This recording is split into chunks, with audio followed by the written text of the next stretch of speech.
Today, we're going to be talking about what you can do once you have decided what kind of a creator you're going to be. Who is the logical person for you to take your content to? Now, I'm going to make a couple of disclosures here because, as in real estate, disclosure is 90% of the law.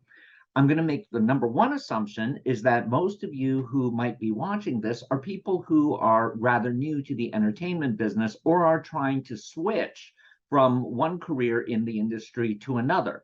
So it's going to be very, very basic. Secondly, I wanted to mention that right now the entertainment industry is going through a period of intense chaos with all of the stuff that's going on at the Walt Disney Company and at Warner Brothers Discovery, because in both instances, we have new leadership which is asserting themselves on the basis of the way that they are performing overall. So therefore, a lot of the things that I'm going to mention are rather speculative. So first of all, let's talk about some of the venues that are open to people who are new to content creation. The first and most important of them are the independent entertainment companies that are around right now. The independent companies, by and large, are far more willing to give a chance to someone who is a relative newbie, who might not even have agency representation at this point. And so, with that in mind, we are undergoing what could lead to a big renaissance in this particular sector of the industry. Note that a lot of the trades are saying that this side of the industry is, in fact, experiencing one of the worst downturns that it's ever had. And I've got to say that with the amount of time I've been in the industry, been there, done that, heard that. And every time you hear it, that usually means that particular sector is about to undergo a rebirth. Let's just say that when the home video market crashed out, the area that expanded exponentially and surprisingly in many instances was the era of first-run syndicated television series, which included Baywatch, Star Trek: The Next Generation, and would eventually come to encompass Xena and Hercules. And while that might not be what you're looking to do right now, it is a good bogey to say that, yes, that part of the industry had been considered dead, that new content from old shows for first-run syndications was considered something that, yeah, with the Adventures of Gidget and What's Happening and some of the other programs that had done that, wasn't really as successful as people had hoped it would be. And yet it was about to experience a huge explosion. And given some of the economic realities that have been facing the companies, we are seeing opportunities for refocusing most of the intent of the industry moving forward on the domestic market. And this is because with the loss of China, the kind of general feeling that having economic prudence within the domestic market was no longer necessary. You could make things that were, in fact, rather hostile to large percentages of the domestic marketplace. But now that is changing, and we are seeing the studios, all of them, in fact, doing a frantic pivot to try to handle a world where the former 50% of all grosses were projected to come from China. And now that's off the table. So therefore, everybody is having to look much closer to home. That doesn't mean we're not going to see big movies being made. That doesn't mean we're not going to see international co-ventures. But for the first time in a long time in the streaming realm, we're going to see a greater focus on domestic product. Now, remember that a lot of really innovative stuff was still coming out of basic cable. Walking Dead, Breaking Bad, Mad Men, Better Call Saul, all rather ironically were the prodigy of basic cable. AMC in particular, which 15 years ago, 20 years ago, no one would have predicted would become this source of so much creativity. So never, never, never count anything out. So what are some of the available venues for something that is original, a little bit more personal, perhaps even very heavy on a diverse segment of the population, but one that is definitively niche. And let's look at some of the people who have played in this field before. One of the big players in it is Lionsgate. Now, Lionsgate has had some financial challenges in the past, but the important thing is that they have been a very, very strong delivery element into the world of both independent feature films and a kind of B-level television material. I mean, of course, we're also talking about a company that did Hunger Games and other very, very prominent profile projects. But a lot of the companies that made up Lionsgate actually came from other companies that used to deal primarily with the foreign market in the home video era. So they are very attuned to what a particular performer is worth. And not only that, they understand the relationship between how much you pay for a project and how much you can reasonably expect for a return. Now, if you are someone who is trying to write something that is indeed rather personal to you, if you are character focused, if you are scene focused, or even if you're three-part dramatic structure focused, a lot of times that content is going to have an element where it's going to fill a gap. That is the best way to look at it. If you look at something like Being John Malkovich or even Borat, these were niche fillers. These were movies that were made that conformed to not a wide audience, but to a particularly narrow one. And they were made with an incredible amount of creativity. But one of the things that I learned when I was working in the distribution side of the industry, I worked for a Japanese company for a while, and I also worked for a company that was very big on that. That one of the things that you always need to look at is if you have something that is decidedly non-commercial, like let's say you want to do a variation on Nomadland, the important thing to consider is, can this piece win an award? And let's just say that the easiest award to win in a case like that is similar to Nomadland. You find a performer who is not necessarily a big star, but has done very, very good work in the past, but has never really broken out as being box office.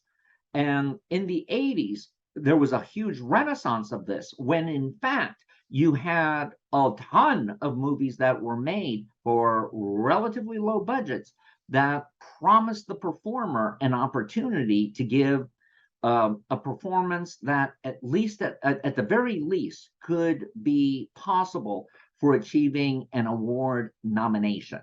And chief examples of that were things like Trip to Bountiful, or in Places in the Heart, or Night Mother. Now, some of these were indeed box office disappointments, but most of them ended up having enormous returns relative to their costs. Even something that was transgressive, like Blue Velvet, made a lot of money relative to its cost and ended up being highly influential, to the point where TV series came out of a style that no one would have thought would be appropriate for network television. So never say no to something like this.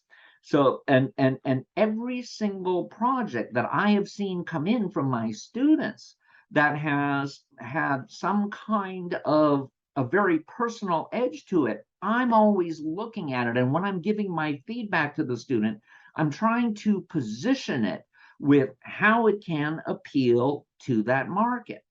Now, another company that you might not think is quite appropriate for this is, in fact, Amazon. Now, Amazon bought MGM, and there were a lot of people who assumed that Amazon spent $9 billion to acquire MGM for the simple reason that they wanted the James Bond franchise. Kind of hate to shatter your bubble on this, but James Bond's not worth $9 billion. What was worth $9 billion to Amazon was the realization that they had made a tremendous error. And that tremendous error was spending $1 billion on Lord of the Rings, the prequel. And what happened with that was that the people who were at Amazon, who were in charge of making those deals, were people who come from the IT world. They were people who came from a different industry, not entertainment. So what they didn't know actually hurt them very badly. And what do I mean by that? There was nobody at the green light board who asked some rather basic questions like, number one, since we're doing a sequel, since we're dealing with an IP that has ravenous fans, and since we're dealing with an IP that has ravenous fans and a trilogy of massively successful adaptations of Lord of the Rings. Truthfully, the three Hobbit movies were big disappointments. And let's face it, Peter Jackson was not delivering on the promise that he had in the earlier part of his career. As he got more and more power, and as he lost weight, I'm going to say this as a fat person, and we notice these things. One of the things you'll notice about Peter Jackson is as he lost weight, his movies became flabbier. Look at how long King Kong was. That killed that movie much worse than any kind of dementia in its conception or execution. The fact that it was 3 hours was the problem, was the root of the problem. And then you had The Hobbit take one book and make it into 3 movies. So you had the same challenge come up. Okay, so we have a problem with still the Lord of the Rings being a massive IP. What was another issue with that? Not only the ghost of successful past, but the fact they didn't get the right rights. What do I mean by that?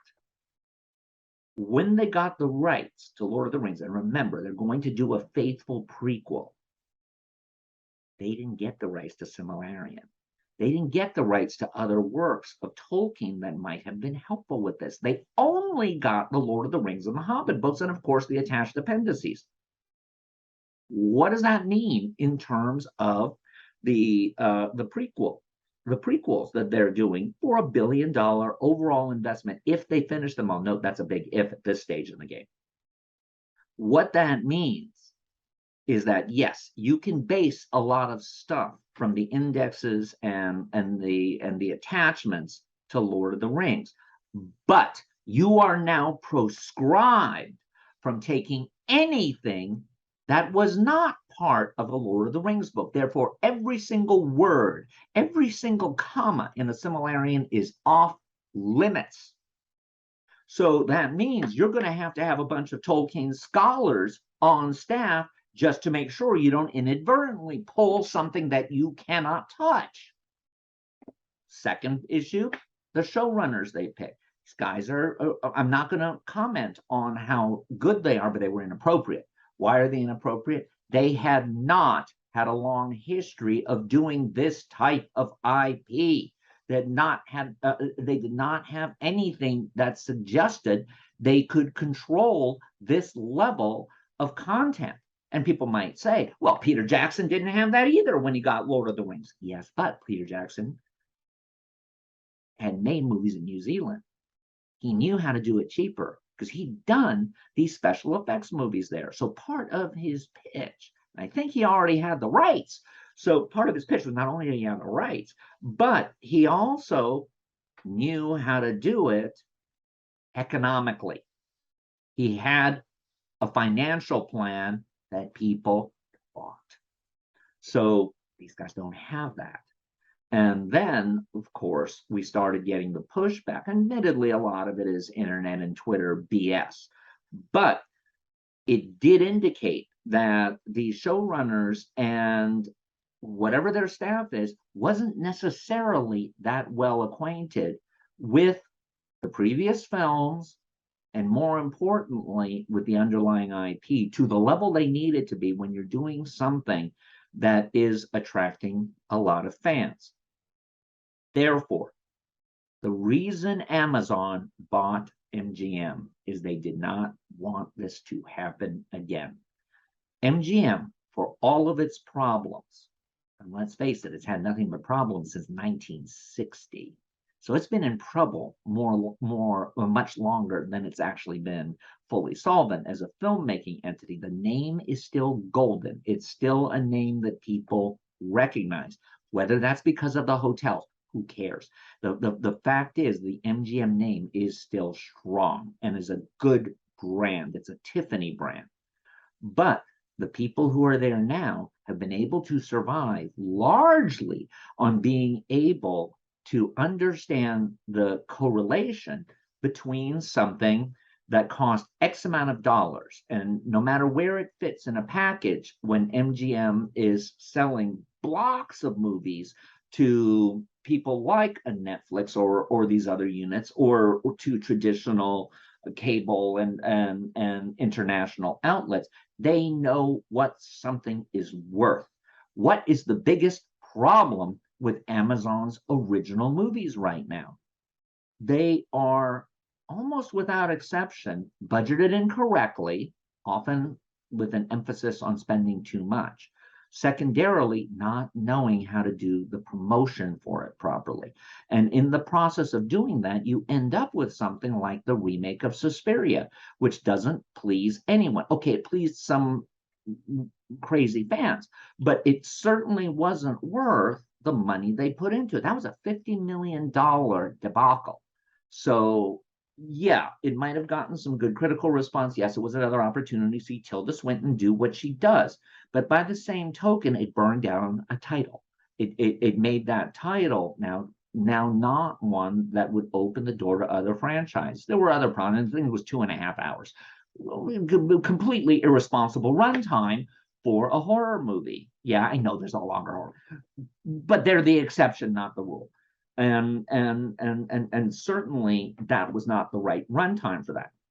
So now you have people who understand that particular niche.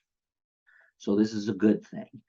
Not only that, because Amazon's main source of revenue comes from their cybersecurity and IT. After all, they provide government level infrastructure for online communications because they know individual countries know they cannot possibly get this right, not with the kind of craziness that goes on within government institutions, no matter what country. So that's where Amazon's real dough comes from.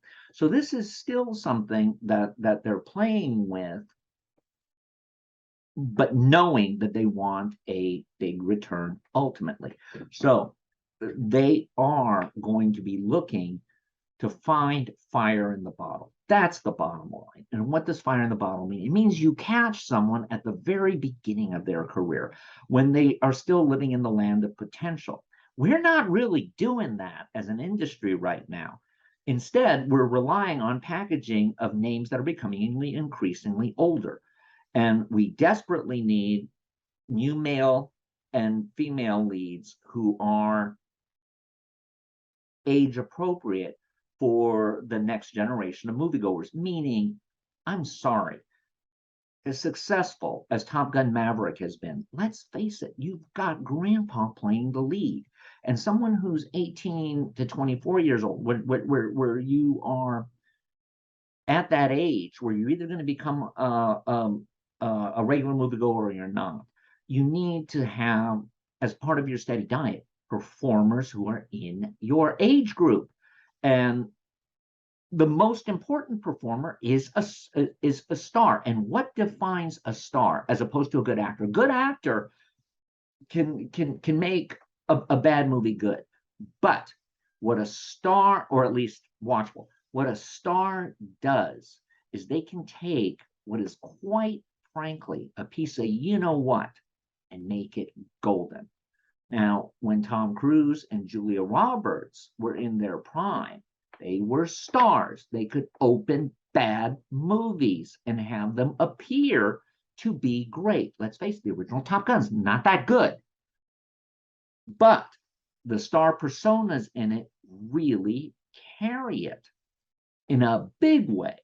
And you look at Julia Roberts, and you see her in Mystic Pizza, or Pretty Woman, and you realize, especially Pretty Woman, it's not a good movie, but her star persona is so strong, she makes it good.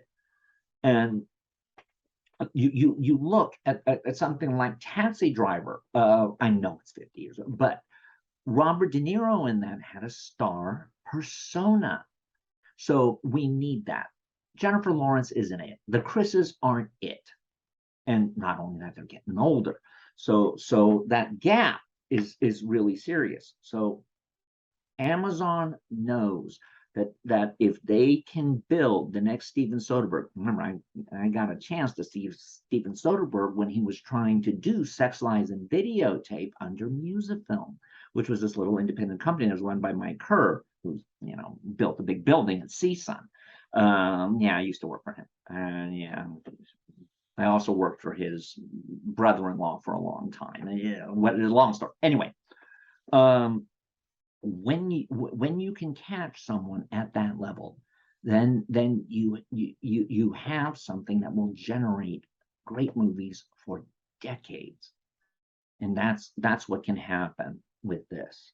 Now, it's still going to be a little bit of a closed shop, but I think you're going to see them opening their doors because they do need, and they do see the gap in the US market that isn't servicing big chunks of the country. And Amazon, with its detailed algorithms about everything, is going to be able to spot that. The other big buyers are companies like A24 and Legendary.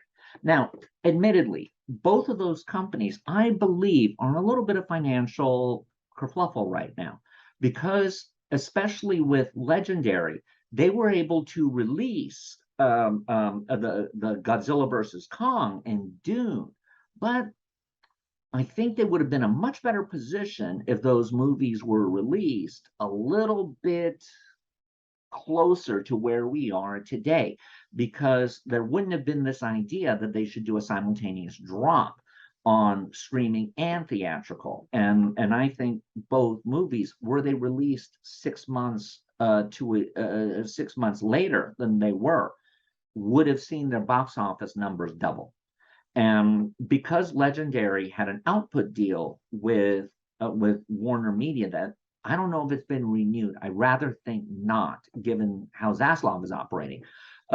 They're probably searching for their next distribution partner, and I haven't heard of that being set up yet.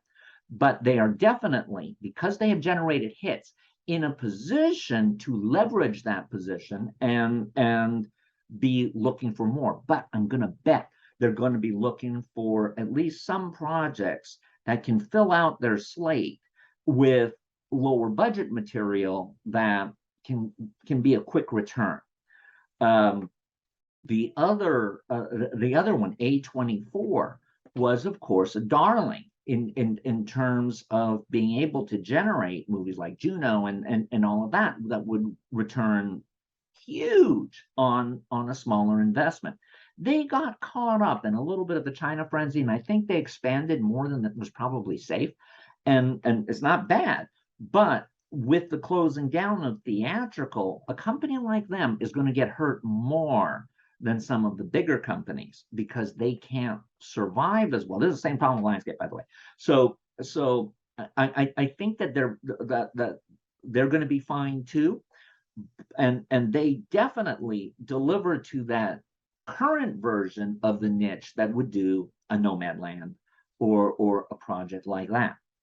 And strangely, I'm gonna say it might not be this year, but I think that Netflix is going to be opening up to this kind of content, because certainly the spiral budgeting that's been going on isn't working for them. And they've even acknowledged that they're not going to be doing this kind of spiral budget. But in order to maintain their constant flow of new content, they have to have something. And what is that something? That something is going to have to come from concepts that are really intriguing and also promotable. And not just because they've got this laundry list of big talent involved. No, it has to be something that captures your attention. And I know it's dangerous to talk about Harvey Weinstein, but we have to look at where his real talent was. As cringy as he is, in the same way with Roman Polanski, you got a lot of cringy people in Hollywood. Les Moonves, same thing. But these people, in spite of their peep show peccadillos and their bad behavior, did have a niche of genius in them. And the big one for Weinstein is, of course, The Crying Game, because that absolutely put him on the map in a big way. And because The Crying Game was nothing but elements that in 1991 were considered unsellable.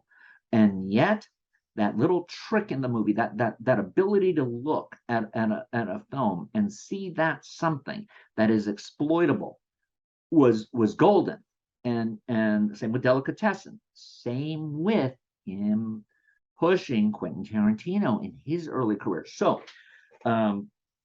this is another niche that can be developed, because the days of that type of talent discoverer have not been focused on for quite a while. And so we have generations of infrastructure, whether it be on the agency side, whether it be on the distribution side, which have a little bit fallen out of practice. And this is where some of the old altacockers, I'm not going to say me, but where a lot of the old altacockers can be valuable, because they came from that era. So they understand how this stuff really worked. What do you look for that is that magic that will sell your content?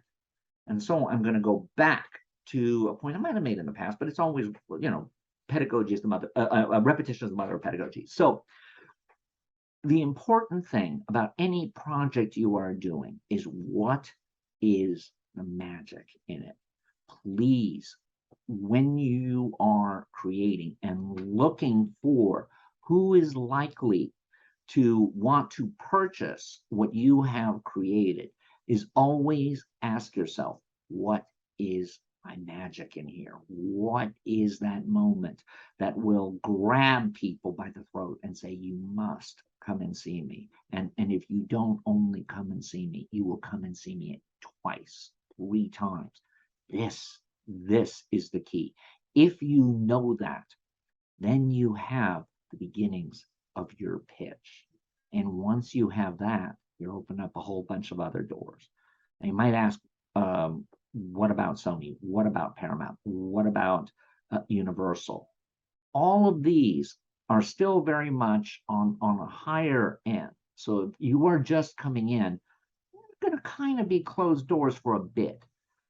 But there's one last thing to consider. The agencies, especially the ones that churned out a lot of people with the consolidating of the industry from the big 5 to the big 3. You have a lot of agents who are now going to be on the hunt for that next fire in the bottle. So focus on your magic and be that next person who can go into the room and get an agent to say, I know exactly where I can place you. Because that's why we're in this industry. It's to dream in the dark together. It's to be motivated by our entertainment, to forget all the other cockamamie stuff that's going on in the world. So be ready to do it.